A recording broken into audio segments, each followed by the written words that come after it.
오늘은 사순절 세 번째 주일입니다. 이제 우리 다 함께 자리에서 일어나셔서 조용히 기도하심으로 예배로 나아가시겠습니다.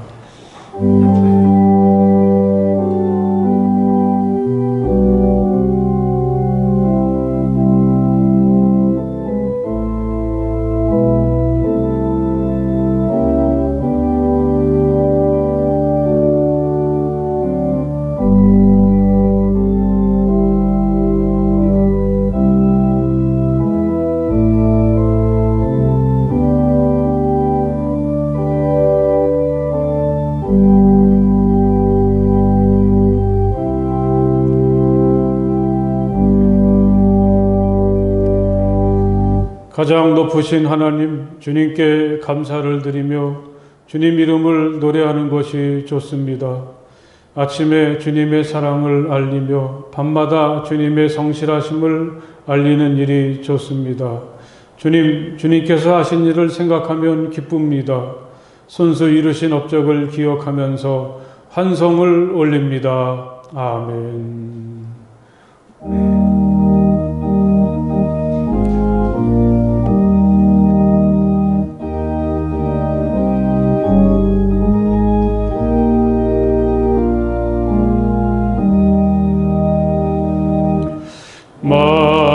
만유의 주제 존귀하신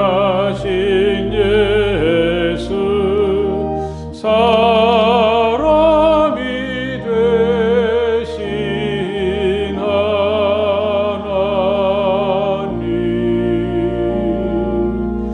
나 사모하여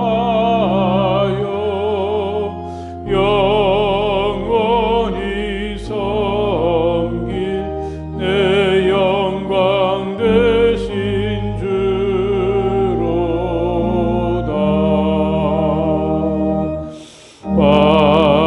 화려한 동산 무성한 저수목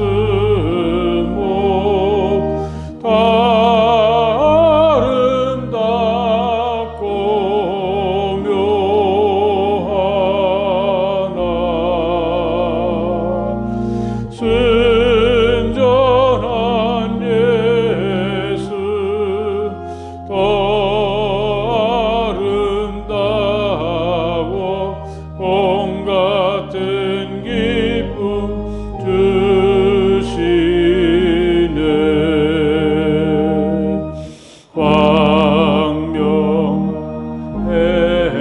광명해와 명랑한 저 수많은 별들 빛나나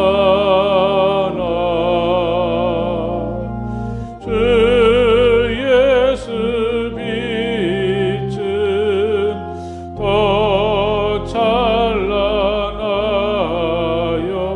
참 비교할 수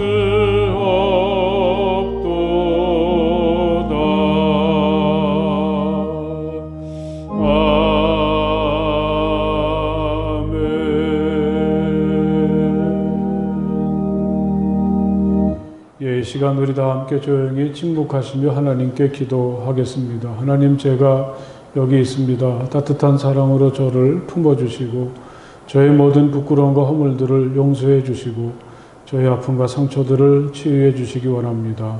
조용히 침묵하시며 하나님께 기도하시겠습니다.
주님께서 당신들에게 복을 주시고 당신들을 지켜주시며 주님께서 당신들을 밝은 얼굴로 대하시고 당신들에게 은혜를 베푸시며 주님께서 당신들을 고이 보시어서 당신들에게 평화를 주시기를 빕니다. 아멘.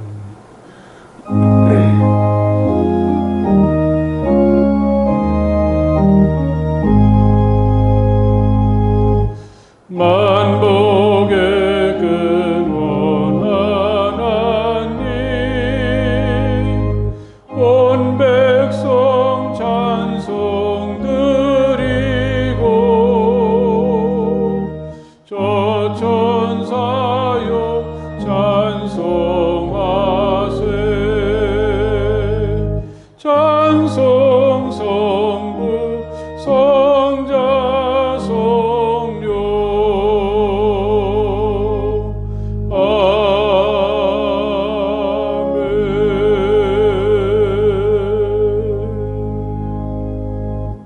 기도하시겠습니다. 지극히 높으신 곳에서는 하나님께 영광이요 땅에는 존귀하신 하나님의 생명과 빛과 지혜와 권능으로 언제나 우리를 지키시는 하나님을 찬양합니다. 하나님 아버지, 우리를 거룩한 주님의 성전으로 인도하여 주시고 세상과 구별된 자리로 인도하사 거룩한 예배를 드림에 감사하고 기쁨이 넘치게 하옵소서. 그리하여 하나님의 능력 안에서 믿음의 헌신과 기도의 역사와 말씀의 능력과 성령 인도하심으로 하나님의 형제를 자매를 늘 부족한 가운데서 언제나 우리를 지켜주셔서 감사하고 또 세상의 만민들을 구원의 역사하심을 말미암아 우리의 생각과 제 속성을 소멸시켜 주시고 하나님의 자녀로 살아가게 하옵소서. 그리하여 세상의 가치를 두고 쫓아가는 모든 부와 명예와 권력과 학벌과 지혜와 모든 명예와 바벨탑을 바라보는 우리의 어두운 눈을 밝혀주시고 오직 하나님의 경외함과 진리의 말씀으로 우리의 죄에서 해방시켜 주옵소서.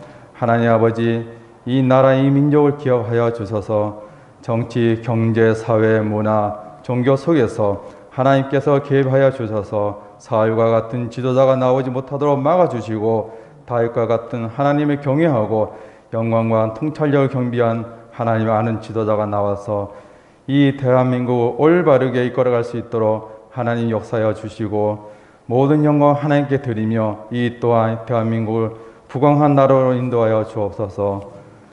하나님, 지금 전 세계는 코로나로 인하여 아무것도 할 수 없는 저희의 나약함을 깨닫고 전능하신 하나님께서 회복시켜 주옵소서. 그리고 무엇보다 코로나19 확진자들과 그 가족들에게 위로가 되시는 하나님, 성령께서 평안을 허락하여 주시고 예수 그리스도의 보혈로 속히 치유되게 하여 주옵소서. 억눌려 있는 두려움에서 벗어나게 하옵소서. 그리고 정부와 의료진과 봉사들을 기억해 주시고 그들의 감염으로부터 보호해 주옵소서. 그리고 맡은 자리에서 최선을 다해 국민과 나라를 섬기게 하옵소서.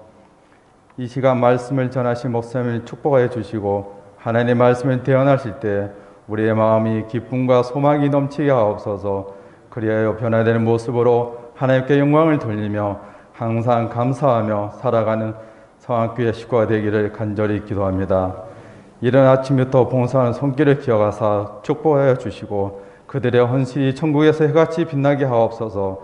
지금은 고난주간을 보내고 있습니다. 주님의 보혈로 깨끗이 씻겨주시고 해방되는 그날까지 주님을 맞이할 수 있도록 저희들이 간절히 바라고 기도하고 있습니다. 감사드리며 예수님 이름으로 기도합니다. 오늘 하나님의 말씀은 마태복음서 5장의 말씀이 되겠습니다. 마태복음서 5장 1절에서부터 12절의 말씀입니다. 다 찾으시겠습니다. 마태복음서 5장 1절에서부터 12절까지의 말씀 이제 제가 봉독하겠습니다. 예수께서 무리를 보시고 산에 올라가 앉으시니 제자들이 그에게 나와봤다. 예수께서 입을 열어서 그들을 가르치셨다. 마음이 가난한 사람은 복이 있다. 하늘나라가 그들의 것이다. 슬퍼하는 사람은 복이 있다. 하나님이 그들을 위로하실 것이다. 온유한 사람은 복이 있다. 그들이 땅을 차지할 것이다. 의에 줄이고 목마른 사람은 복이 있다. 그들이 배부를 것이다. 자비한 사람은 복이 있다. 하나님이 그들을 자비롭게 대하실 것이다. 마음이 깨끗한 사람은 복이 있다. 그들이 하나님을 볼 것이다. 평화를 이루는 사람은 복이 있다. 하나님이 그들을 자기의 자녀라고 부르실 것이다. 의를 위하여 박해를 받은 사람은 복이 있다. 하늘나라가 그들의 것이다. 너희가 나 때문에 모욕을 당하고 박해를 받고 터무니없는 말로 온갖 비난을 받으면 복이 있다. 너희는 기뻐하고 즐거워하여라. 하늘에서 받을 너희의 상이 크기 때문이다. 너희보다 먼저 온 예언자들도 이와 같이 박해를 받았다. 아멘. 예, 오늘 사순절 세 번째 주일을 맞이해서 주님 앞에 나와서 예배드리는 우리 사랑하는 교우 여러분, 또 가정에서 또 영상을 통해서 하나님을 예배하는 모든 분들에게 하나님께서 내려주시는 은혜와 평화가 가득하시기를 빕니다. 우리 옆에 계신 분들하고 사랑하고 축복합니다. 인사 한번 따뜻하게 해보십시오. 사랑하고 축복합니다. 지난 주간에 오랜만에 지역에 있는 대형 서점을 찾았습니다. 책을 찾아서 서점만을 서성대다가 사람들의 눈에 잘 띄는 중심부에 있었던 기독교 서적 코너가 없어진 것을 보고 참 섭섭했었습니다. 눈앞에 보이는 책을 집어서 아무 곳이나 펼쳤는데 공교롭게도 예수가 인터넷을 사용했는가라는 짧은 글이었습니다. 로마 교황청 홈페이지에 누군가 올려놓았던 글이 퍼져나간 것이죠. 인터넷에도 소개가 되어 있으니까 관심 있는 분들은 한번 찾아서 읽어보십시오. 그 내용은 이렇습니다. 산상수훈을 설파하기 위해 예수가 인터넷을 사용했는가? 자신의 복음을 널리 전파하기 위해 예수가 스팸 메일을 사용했는가? 사도 바울은 성능 좋은 메모리와 업버전을 사용했는가? 그의 편지들은 baul@roma.com이라는 이메일명으로 성경 게시판에 올려졌는가? 마케도니아에서 떠날 때 그는 문자 메시지로 가도 되는가를 묻고 출발했는가? 모세는 바다를 가르기 위해 전자게임기의 조종관을 작동했는가? 그리고 어디로 가야 할지를 알기 위해서 위성 추적 장치의 도움을 받았는가? 그는 십계명을 손으로 썼는가? 아니면 영구히 보관되도록 CD에 기록했는가? 예수는 어느 날 나무 위에서 정말로 우리를 위해 죽었는가? 아니면 단지 그것은 컴퓨터 홀로그램인가? 또는 컴퓨터 합성인가? 그것은 무선 인터넷을 통해 동영상으로 다운로드 받을 수 있는가? 만일 당신의 삶에서 신의 목소리를 듣기 어렵다면, 다른 목소리들이 너무 많이 들려 신의 목소리가 당신 귀에 가닿지 않는다면, 그렇다면 당신의 노트북과 컴퓨터와 인터넷과 다른 멋진 도구들을 내려놓으라. 그리고 순수함으로 돌아가라. 그러면 신이 당신 곁에 있으리라. 이 글은 우리에게 그 믿음의 본질에 대해서 다시 생각하게 해줍니다. 마치 신처럼 모든 것을 해결해 주는 것 같은 지나친 현대의 첨단 발명품들에게 의지하지 말고 그냥 믿고 확신하는 대로 하나님이 원하시는 길을 찾아서 내가 이렇게 하는 게 하나님이 기뻐하시는 일이며 오늘 내가 꼭 가야 될 길이라고 느껴질 때 지나치게 따지거나 재지 말고 선뜻 자신을 내던지는 게 그게 믿음이라고 말합니다. 그들이 눈물 골짜기를 지나갈 때에 샘물이 솟아서 마실 것입니다. 가을비도 샘물을 가득 채울 것입니다. 그들은 힘을 얻고 더 얻으며 올라가서 시온에서 하나님을 우러러 뵐 것입니다. 이번 주간에 새벽에 읽었던 말씀입니다. 한 순례자가 자기 집을 떠나서 하나님의 전을 향하는 여정에는 눈물 골짜기가 있습니다. 눈물 없이는 지날 수 없는 고통스러운 여정을 말하겠죠. 또 자기 힘으로 넘기 어려운 높은 언덕도 그를 기다리고 있습니다. 그래도 그는 길을 떠나죠. 생각해보면 이게 믿음입니다. 내가 갈 만한 길인 것 같으면 시작하고 힘든 것 같으면 포기하고 우리는 그걸 믿음이라고 할 수가 없습니다. 눈물 골짜기와 높은 언덕이 기다리고 있는 걸 알면서도 그래도 이 길이 하나님께서 초대하시는 길이라면 모든 걸 하나님께 맡기고 시작해 보는 거죠. 그런 사람들만이 누리는 하나님의 은혜가 있고 하나님의 도우심의 손길이 있다고 그는 분명히 이야기합니다. 눈물 골짜기를 지나갈 때 하나님의 은혜가 사정없이 쏟아부어지죠. 그건 마치 하늘에서 내리는 비와 같고 땅에서 솟아나는 샘과 같습니다. 그렇게 그에게 퍼부어집니다. 그런가 하면 높은 언덕 올라가다가 힘이 들고 지칠 때 그때에는 하나님이 힘이 되어 주십니다. 내 힘으로 거기를 올라가는 게 아니라 하나님의 능력으로 우리는 걸어가게 됩니다. 사랑하는 여러분, 이게 믿음입니다. 여러분 한번 생각해 보십시오. 여러분들이 이제까지 살아오시는 동안에 얼마나 많은 눈물 골짜기를 지나쳐서 왔습니까? 얼마나 여러 번 높은 언덕을 넘어오셨습니까? 이건 당시엔 힘들어도 우리에겐 소중한 자산이고 힘이 됩니다. 한 번 눈물 골짜기를 지나치고 나면 또 한 번 높은 언덕을 넘고 나면 우리는 혼자가 아니라는 걸 느낄 수 있습니다. 우리를 정말 사랑하시고 우리와 같이 걷기를 즐거워하시는 하나님께서 나보다도 안타까운 마음으로 내 걸음을 지켜보시고 은혜의 담비와 샘물을 물붓듯 부어주시고 높은 언덕을 오를 때마다 힘이 되어주십니다. 그런 하나님을 믿으면서 우리에게 주어진 길을 주저함 없이 걸어가는 것, 이게 진정한 믿음이라는 말씀이죠. 예전에 제가 산티아고 길을 걷다가 아주 길고 높이 올라가야 되는 언덕을 만났습니다. 꾸불꾸불한 산길이 아니고 시작부터 끝 지점이 보이고 옆으로는 자동차가 다니는 제법 넓은 언덕이었습니다. 처음에는 가볍게 시작을 했었는데 몇백 미터 계속 언덕을 오르다 보니까 정말 힘이 들고 길은 점점 더 가파라져서 도저히 걸을 수 없겠다 싶었습니다. 그런데 옆을 보니까 어떤 여성들이 그 언덕을 오르는데 얼마나 힘이 드는지 그들은 그 언덕을 곧바로 오르지 못하고 길을 가로지르면서 비스듬히 될 수 있으면 경사를 적게 해서 올라갑니다. 아마 그분들은 저보다 힘이 더 많이 들었던 모양입니다.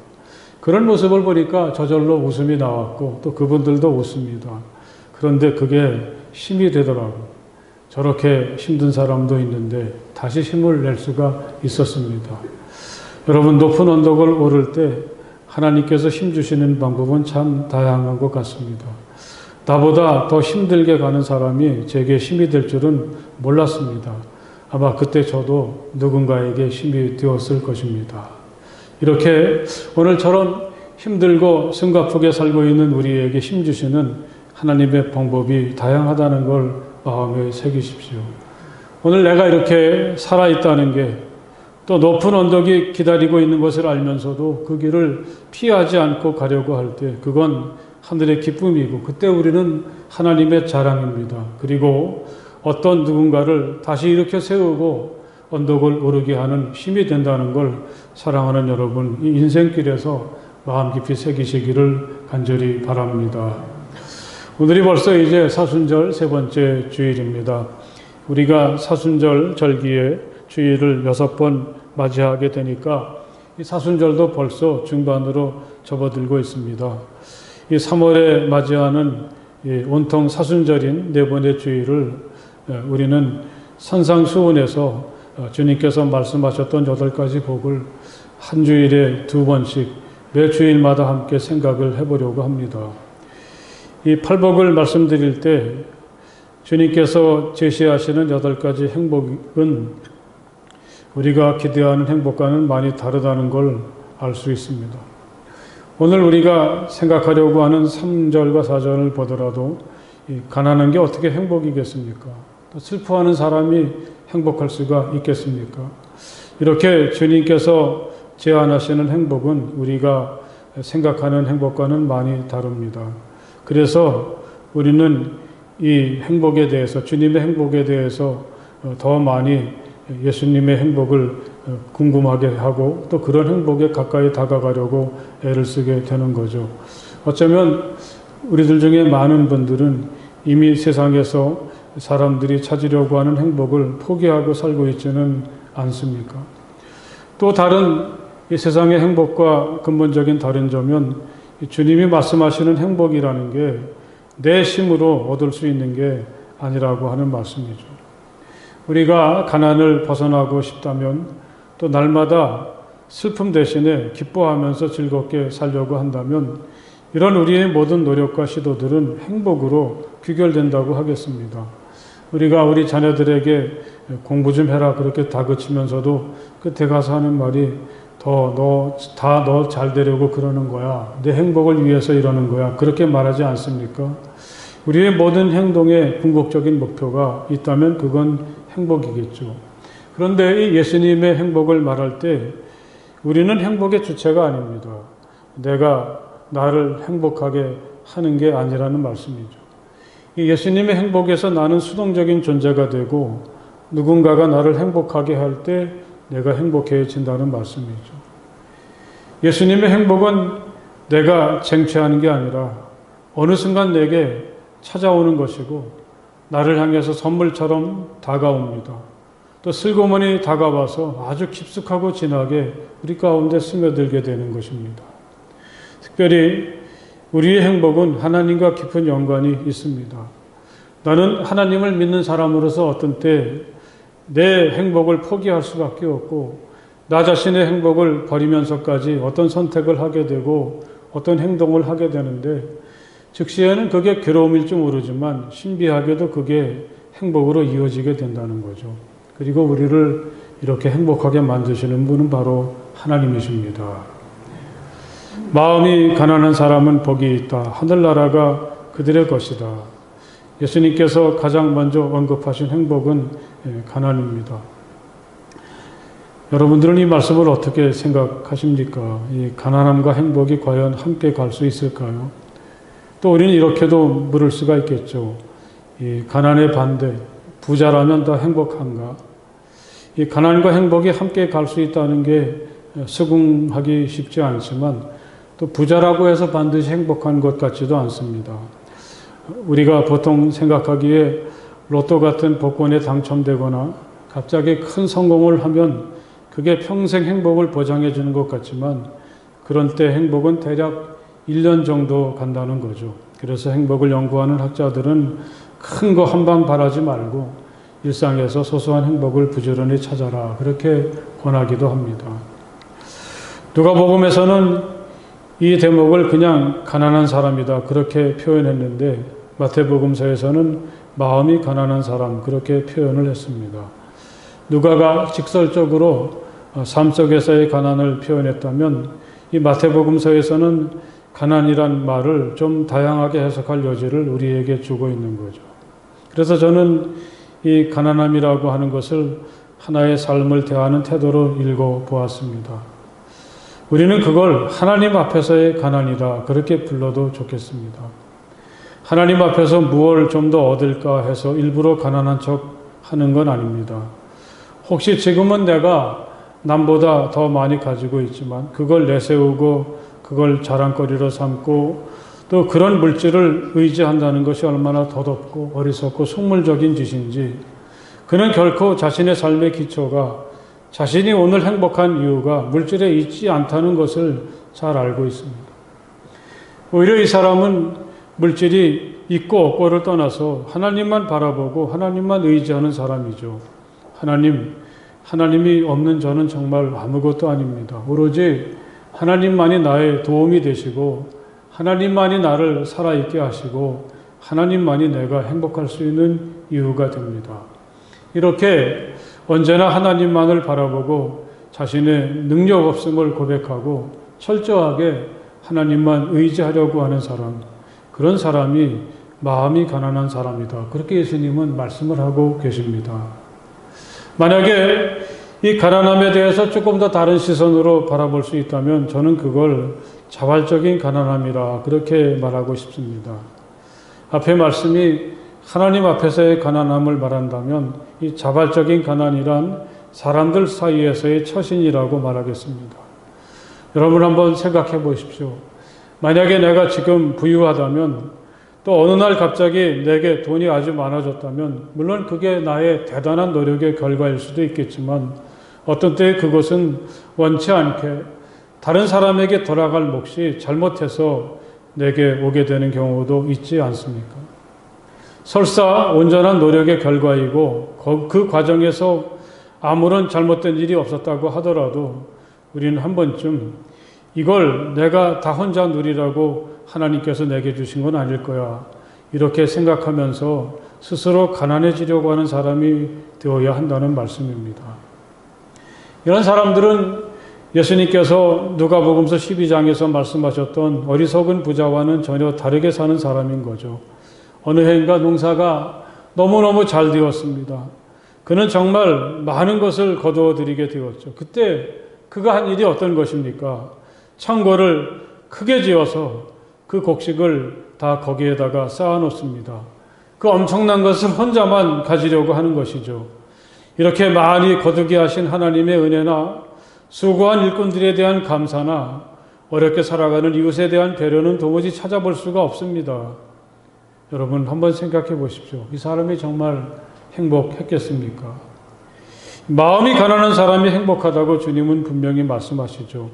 서로 조금 가지고 있어도 자신의 삶은 철저히 하나님께 달려있다는 걸 깨닫고 하나님 앞에서 겸손하게 가난한 사람으로 살아가는 사람들, 그리고 자기에게 하나님께서 맡기신 것을 이웃에게 베풀고 나누어 주기 위해서 자기는 가난해지는 이 자발적으로 가난한 사람들, 이 진정한 행복이 여기에 있다고 주님은 이야기해 주십니다. 하늘나라가 그들의 것이다.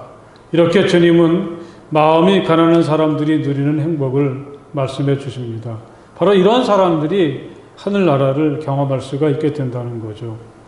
여러분, 주님께서 이렇게 하늘나라를 말씀하실 때 이게 참 익숙하면서도 멀리 있습니다. 저도 늘 하늘나라를 말하고 살고 있지만 한번 좀 제대로 잘 설명해봐, 이렇게 말하면 참 막연합니다. 하나님께서 다스리시는 곳, 그게 하늘나라겠죠. 이 세상에서 우리 힘으로는 도저히 누릴 수 없는 곳, 이렇게 설명하지만 많이 부족합니다. 저는 한번 이 하늘나라의 여러 가지 속성 중에서 한 가지를 이 가난이란 말과 연결지어서 한번 생각해 보았습니다. 만약에 세상에서 마음이 가난한 사람 또는 스스로 가난해지려고 하는 사람이 주님이 초대하시는 하늘나라에서 누리는 행복이 있다면 그건 어떤 행복일까? 아마 그것은 넉넉함이 아닐까, 그런 생각을 해보았습니다. 요즘 세상을 떠난 지 꼭 10년이 되신 그 박완서 선생의 수필집이 출판되었습니다. 그분이 남긴 많은 글 중에서 가장 좋은 것만 골랐다고 하는데요. 그 수필집을 읽어보니까 그 중에 하나에 이런 말이 있습니다. 자기가 가장 좋아하는 단어가 넉넉하다, 그런 말이라고 합니다. 이제는 사람들이 잘 사용하지 않는 말이 되어간다고 안타까워하고 있었습니다. 그분이 살면서 넉넉하다, 그런 말을 가장 많이 들은 건 역설적으로 가장 어려웠을 때라고 합니다. 6.25 전쟁이 끝나고 정말 가난했을 때 그의 어머니가 이 넉넉하다는 말을 항상 입에 달고 사셨다는 거죠. 어쩌다가 집에 손님이 오면 그냥 보내질 못했다고 합니다. 가족들 먹을 것도 없지만 우리 먹을 게 넉넉하니까 꼭 식사하고 가십시오, 그렇게 초청을 하고 붙잡았다는 거죠. 해 어스름녘에 찾아온 손님에게는 우리에게 방이 넉넉하니까 자고 가시라고 붙들곤 했다고 합니다.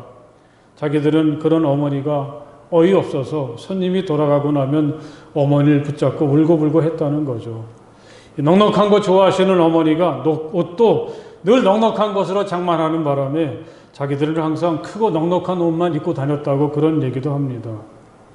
그러면서 지금 자기는 그때보다 먹을 것도 많고 집도 넓어졌는데 그런 넉넉함은 없다는 거죠. 이 광야에서 인심 난다는 말은 틀린 거라고 안타까워합니다.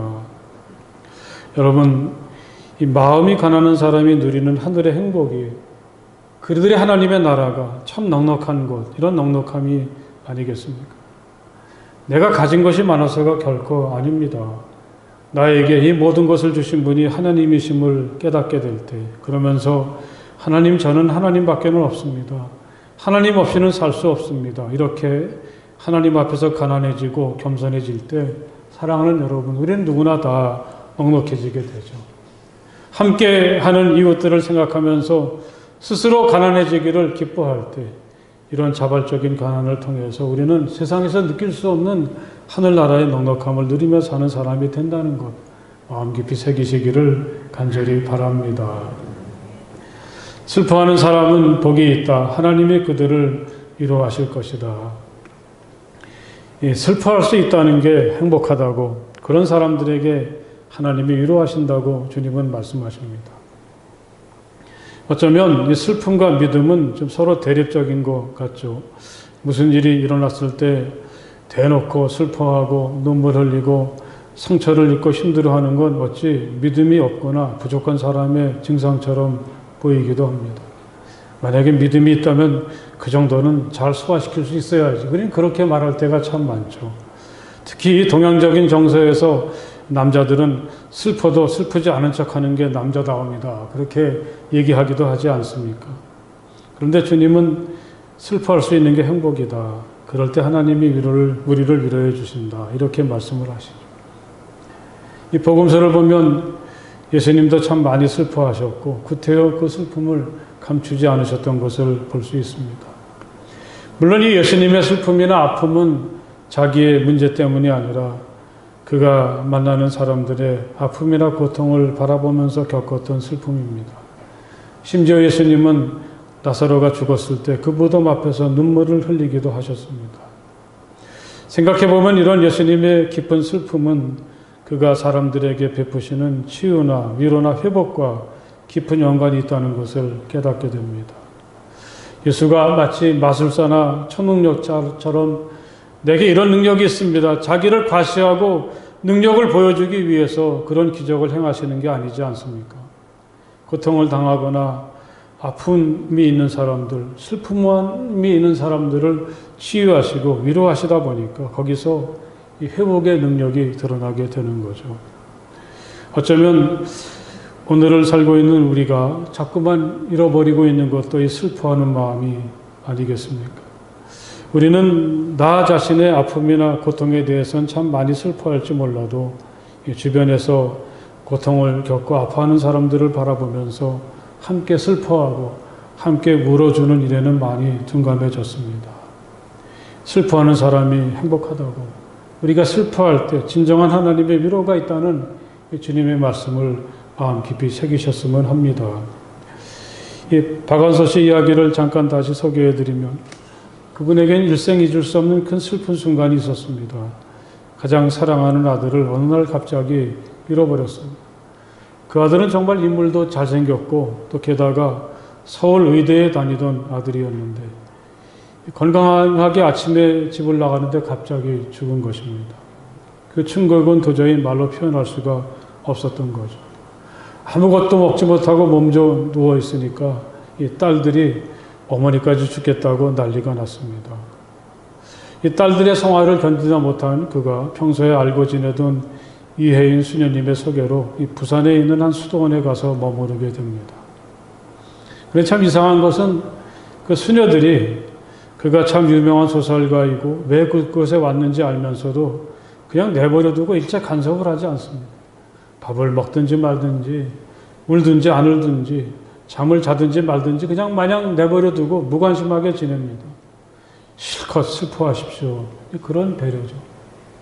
처음엔 왜 하필 나일까 원망하고 저 여자는 도대체 어떤 죄를 지었길래 자식이 그렇게 되었을까, 사람들이 자기를 향해서 손가락질 향하는 것 같아서 도무지 견딜 수가 없었다고 합니다. 그런데 어느 날 아주 앳된 수녀가 그녀에게 질문을 던졌습니다. 왜 당신에게는 그런 일이 일어나면 안 된다고 생각하십니까? 마치 전곡을 찌르듯 이 날카롭고 당돌한 질문이 결국은 자신의 생각을 거쳐먹고 다시 일어서는 계기가 되었다고 그는 회고하고 있습니다. 그 질문을 던졌던 수녀는 아직 서원도 하지 않은 예비 수녀였는데 하나님께서 어느 순간인가 깊은 슬픔에 잠긴 그녀에게 다가오셔서 위로의 손길을 내미시는 소중한 순간이 되었던 것입니다.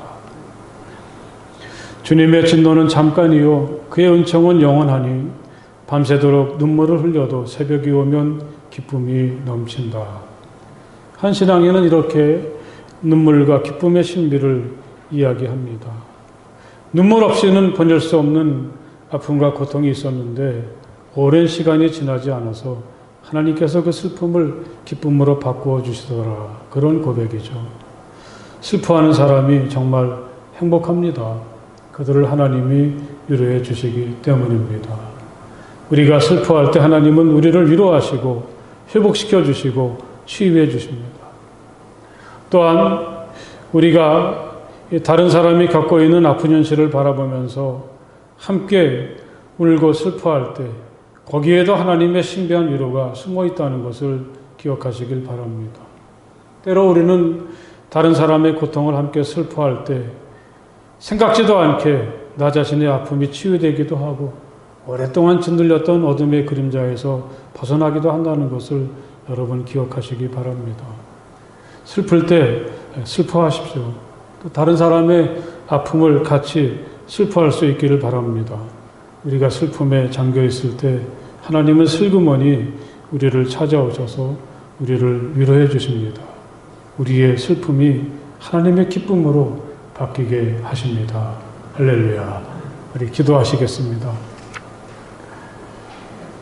하나님, 참 우리가 살아가는 세상에서 더 이상 소망을 가질 수 없고 또 행복하고는 거리가 멀다고 여겨졌었는데 진정한 행복이 무엇인지, 그것은 우리가 우리 힘으로 얻는 것이 아니라 우리가 끝까지 믿음을 가지고 살아갈 때 하나님께서 우리에게 주시는 놀라운 축복의 선물이고 또 우리의 삶 속에 선물처럼 다가와서 깊이 스며드는 아름다운 삶의 현상인 것을 깨닫게 도와주시니 정말 감사합니다.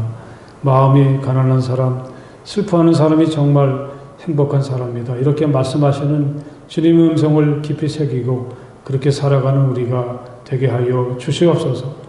이 세상에서의 행복과는 거리가 있을지 모르지만 하나님께서 주시는 행복으로 충만해지고 행복해지는 우리가 되게 하여 주시옵소서. 예수님 이름으로 간절히 기도드렸사옵나이다. 아멘.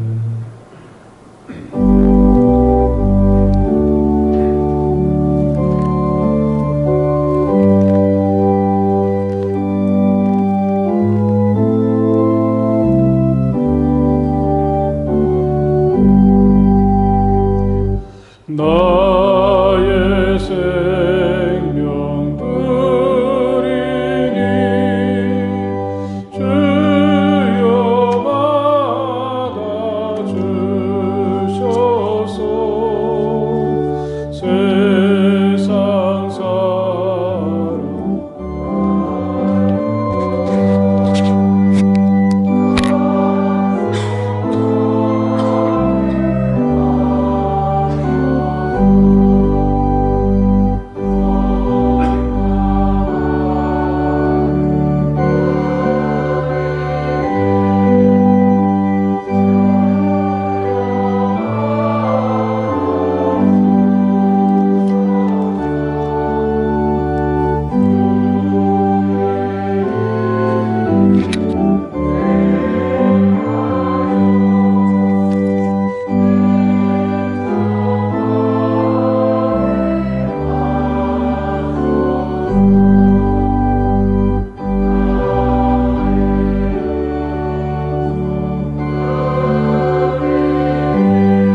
이렇게 그 3월의 첫 주일 함께 오셔서 예배하신 여러분들 정말 환영하고 하늘의 기쁨이 충만하시기를 간절히 바랍니다. 우리 옆에 계신 분들하고 참 반갑습니다. 그렇게 한번 인사 다시 한번 해보십시오. 예, 사순절 세 번째 주일에 접어들었는데 여러분 기도와 경건, 사랑의 실천에 더욱 힘쓰시고요. 또 여러분들에게 나누어드린 묵상집과 또 늘 읽는 성경 말씀들이 큰 은혜가 되시길 바랍니다. 교회에서는 이제 3월 22일 그 주간부터 2주간 동안 부활절 직전까지 2주간 동안 사순절의 막바지 또 순환주간을 보내면서 저녁 기도회를 가지려고 준비 중에 있습니다. 그때는 우리 지금 함께 오셔서 같이 기도하면서 주님의 깊은 은혜를 같이 나누었으면 좋겠습니다. 우리 그 박선희 집사님 아버님이 지난 주일에 돌아가셨는데 장례를 잘 치루었고 또 코로나의 그 위협 속에서도 우리 교우 여러분들이 기도해 주시고 격려해 주셔서 아주 은혜스럽게 장례를 잘 치루었습니다. 그 가정을 위해서 더 기도해 주시고 그분들을 위로해 주시기 바랍니다. 우리 성도들의 사랑이 감사해서 아마 그 떡을 좀 이렇게 준비하신 것 같은데 가실 때 아마 한 분마다 하나씩 떡을 챙겨가셔도 좋겠습니다. 웬 떡이냐 뭐 그런 기쁨도 지금 가지고 같이 가시고 또 더 큰 위로로 그분들을 격려해 주셨으면 좋겠습니다. 다른 광고 없으시면 우리 다 함께 자리에서 일어나셔서 주기도문 찬송 함께 찬송을 부르시겠습니다.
이제는 우리 주 예수 그리스도의 그 크신 은혜와 우리 아버지 하나님의 그 넓고 무한하신 사랑하심과 성령 안에서의 거룩한 사귐이 마음을 다해서 기쁨으로 우리 주님을 찬양하고 예배하는 모든 주님의 자녀들 가운데 영원토록 함께하여 주시기를 간절히 축원하옵나이다.